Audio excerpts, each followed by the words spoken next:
today's vlog, guys. Samahan nyo ako at magluluto ako ng puto cheese. Almusal na rin at merienda mamaya at pati na ng aking mga kasama. Let's go, guys, samahan niyo ako. So ito ang aking mga kailangan. Mayroon ako dito 2 cups na all-purpose flour kasi wala akong cake flour. Meron akong half cup grated cheese. Meron po akong half cup powdered milk kasi ako walang iba po, wala akong fresh milk. Tapos meron akong 1 egg, baking powder 2 tablespoon. Itong lurpak na po is 2 tablespoon din.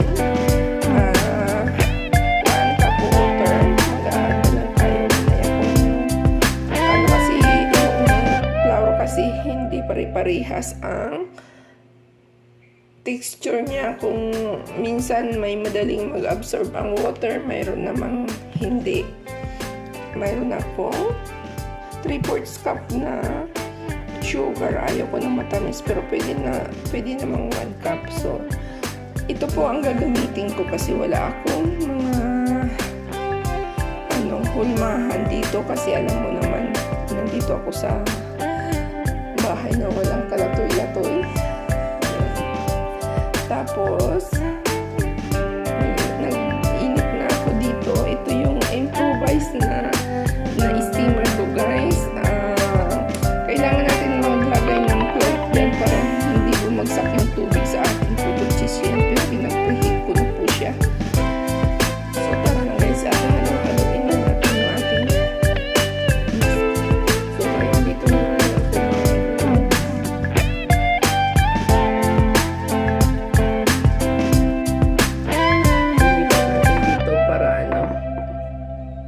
kasi walang space dito sa kabila. Wala siyang space.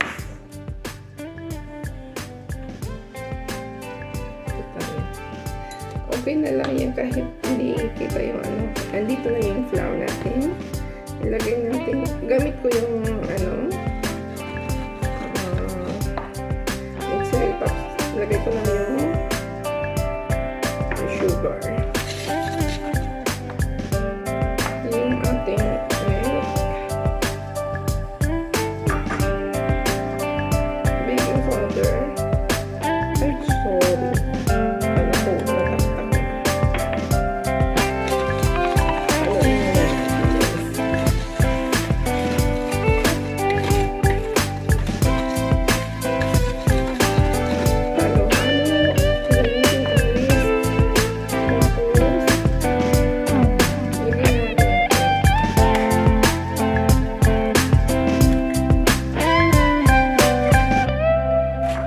Sure naman ako na fresh yung egg at bago ka. So, yan ko lang yung egg, guys.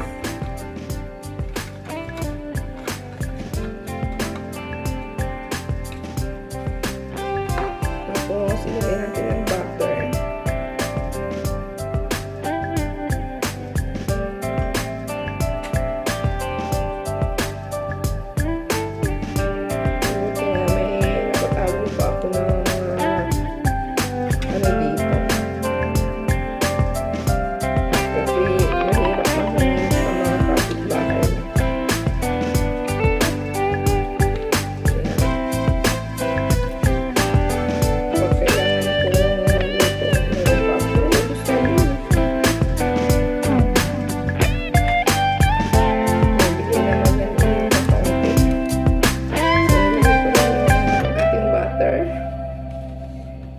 Lorpak na pala yun, yung lorpak na Tapos add na natin yung water. Dahan-dahan lang kasi hindi ko alam kung yung flour ba is madaling mag-absorb ng water o yung kailangan ng water.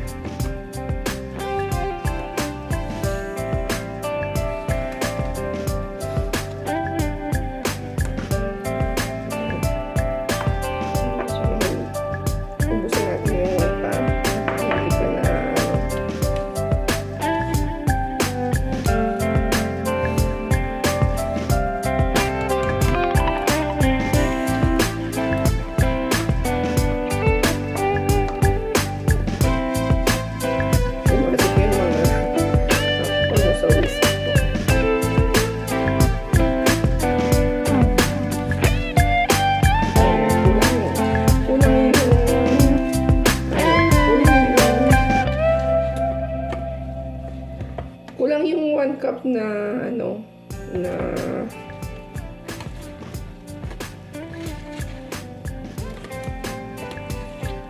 water. Magdadagdag tayo.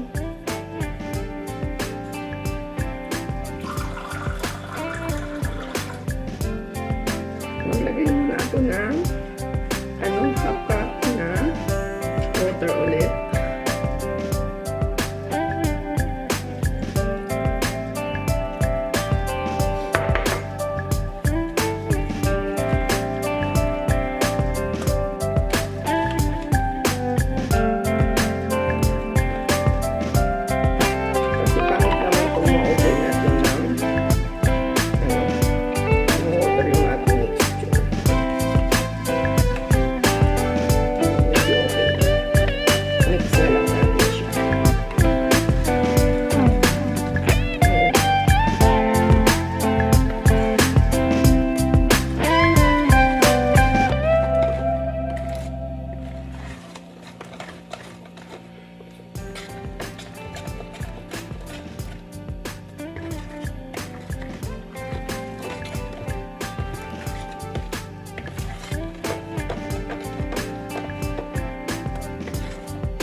Kailangan i-mix natin hanggang wala na siyang buo-buo.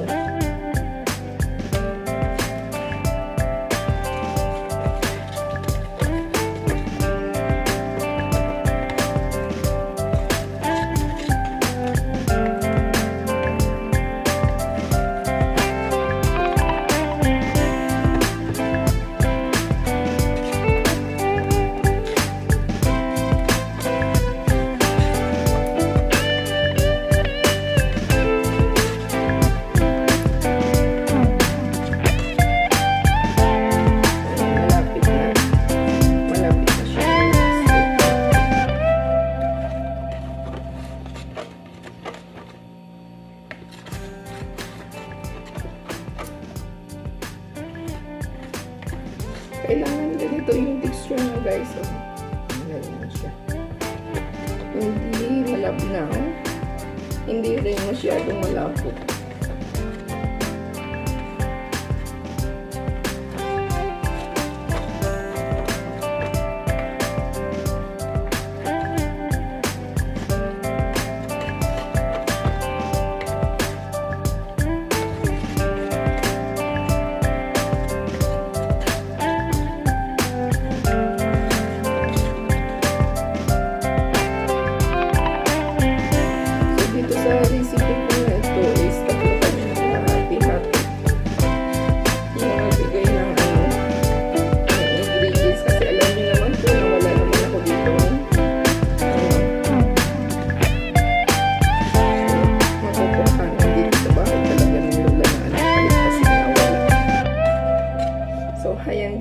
Wala na siyang bubuo.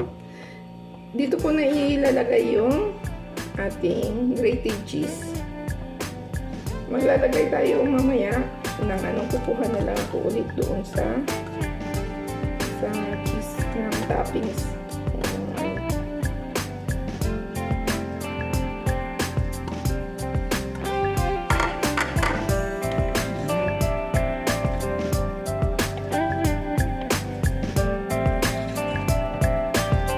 Siya masyadong mahaluin na para hindi maduwag yung ating cheese.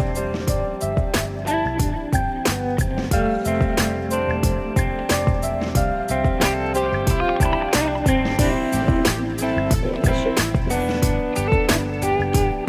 So, ilalagay na natin siya dito sa ito ay may oil na siya. Para hindi siya lumipit siya.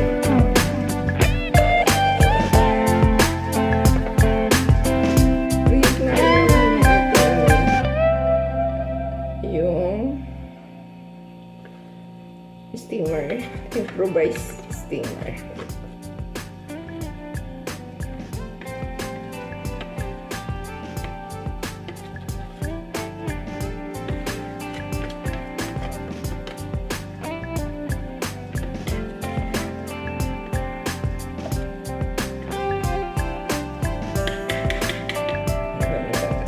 kutsara. Masinap ba? Ayan.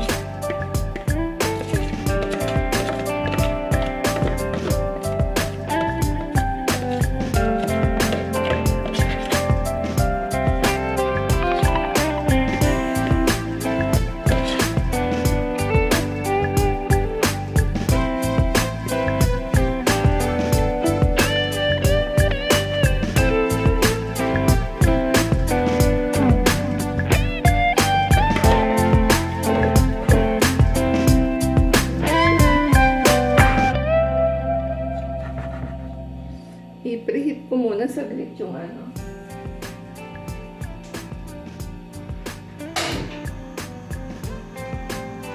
Para sure na may ano na,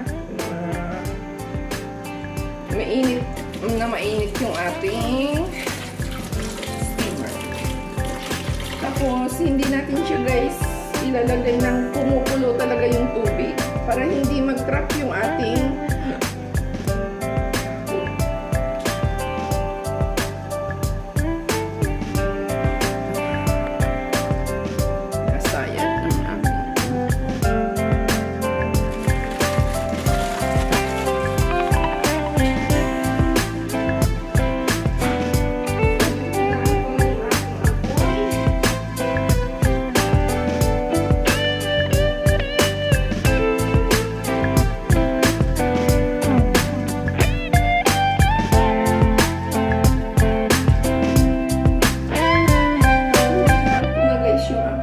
isasalang na natin ito.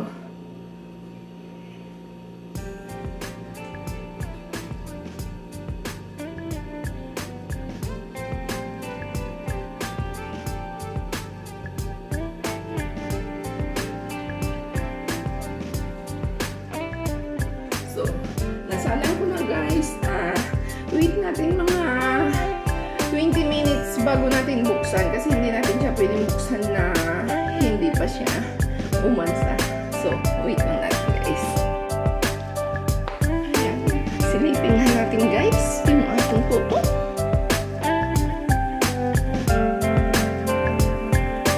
Diba?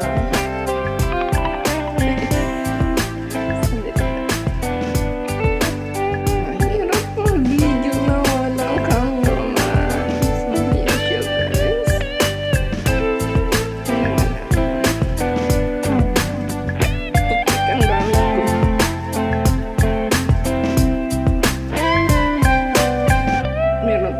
Konti pa. Konti pa. Di naman tayo bumamadali. Takpan ulit natin. So, ito na po yung ating puto. Luto na. Yan siya. Medyo malamig na siya. Kaya ating ilipat na natin siya dito at na ma-slice na madalhan na yung mga kasama sa kapitbahay.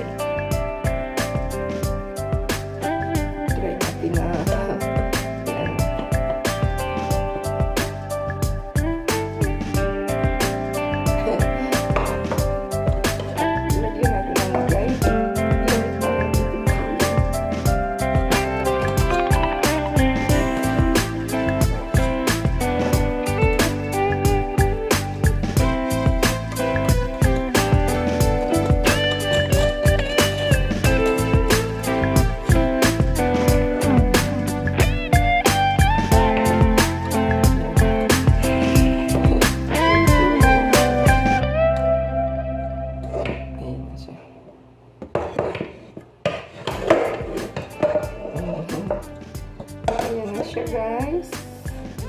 Natin yan. Yeah.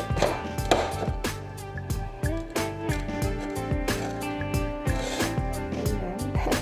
Malinis naman yung hindi naman siya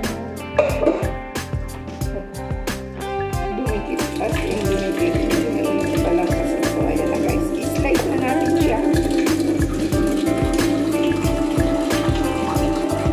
I-slice na natin siya at hatiin ito na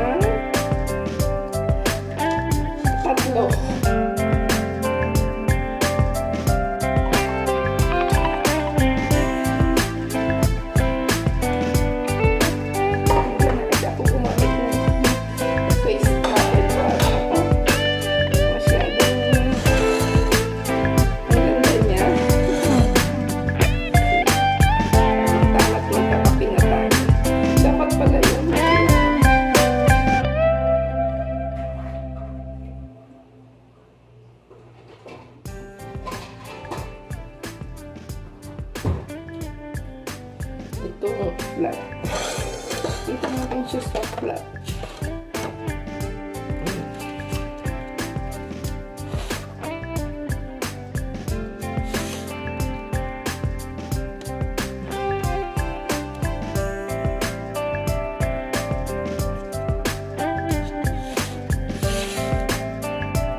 Kain guys, kain. Ayan o.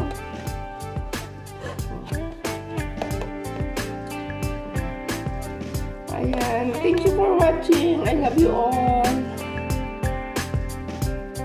Ayan na kay Lynn, kay Malo, at sa atin. So yun, magkape na tayo para maligo na po. Punta tayo sa kwarto. Dito po ako nagkakape.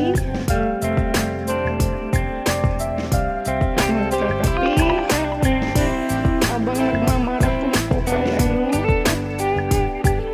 Ay, tapos na pala. Tapos na pala yung pinapanood kay ano. Ano na ba po?